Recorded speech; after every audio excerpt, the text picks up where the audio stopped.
कि आप खुद अपनी पार्टी से कोई कैंडिडेट नहीं लड़वा रहे हैं, सिर्फ मुसलमानों का वोट जो है नीचे करो उससे खराब हो रहा है। तो जो दूसरे लड़ रहे हैं वो क्या कर रहे हैं? वो वोट खराब नहीं कर रहे हैं। हम पीडीएम बनाए हैं, पीडीएम का हिस्सा है और हमारे ही कैंडिडेट हैं और उनके प्रचार के लिए, उनकी कामयाबी के लिए हम आ रहे हैं। काम कर रहे हैं तो अगर उनसे उससे कोई दर्द हो रहा है तो मैं क्या मोदी जी कह रहे हैं लगातार जो 400 पार 400 पार अब कहाँ कह रहे हैं? अभी कल भी कहा प्रयागराज में उन्होंने।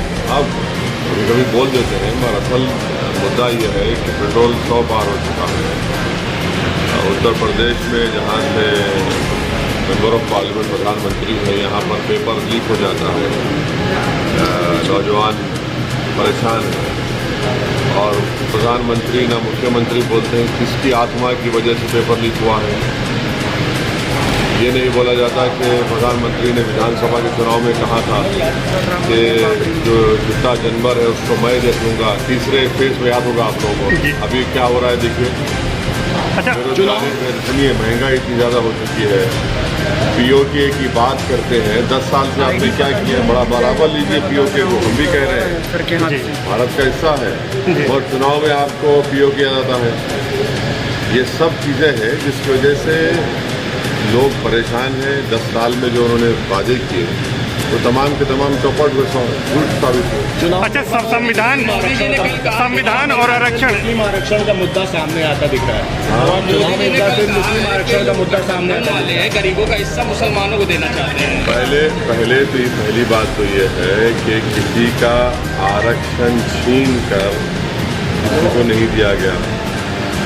नरेंद्र मोदी देश को ये बताएं कि जो उन्होंने इकोनॉमिक वीकर सेक्शन के ग्राउंड पर जो 10% रिजर्वेशन दिया है उसमें दलित आदिवासी को तो हिस्सा नहीं मिल रहा है, ओबीसी को। जो आबादी में 20% हिस्सा है उनको आप 10% दे रहे हैं और जो आबादी में 80% हिस्सा है उनको आप 28% पे समेट दिए। तो यही तो सबसे बड़ा धोखा उन्होंने किया है आरक्षण का। अमित शाह जी ने ये कहा है कि 4 जून को जिस तरीके की सिचुएशन चल रही है, आपने देखा होगा कि पिछले 4 इंसिडेंट हुई है, बिना भाषण दिए जाना पड़ा राहुल गांधी और अखिलेश को। क्या हुआ है? भगदड़ हुई है, हंगामा हुआ है। राहुल कॉन्फिडेंस दिख रहे हैं। आप पुराने नेता किस तरह से कॉन्फिडेंस को देख रहे हैं? क्या इस बार कुछ बदलाव है? लाठीचार्ज की नौबत भी आई कल आजमगढ़ में। अब एक सभा को ऑर्गेनाइज नहीं कर पा रहे तो चुनाव कैसे लड़ेंगे भाई? सभा को तो ऑर्गेनाइज करना पड़ेगा ना, चुनाव कैसे लड़ेंगे फिर आप? सीए वगैरह को खत्म करने के लिए गठबंधन जो है पार्टी में आना चाह रहा है, क्या कहेंगे? कौन मोदी जी कह रहे हैं, क्या कह रहे हैं कि सीए को खत्म करना चाहते हैं, 3 खत्म करना सुप्रीम कोर्ट में केस है, हम खुद उसमें पार्टी हैं, सुप्रीम कोर्ट देखें। अमित शाह जी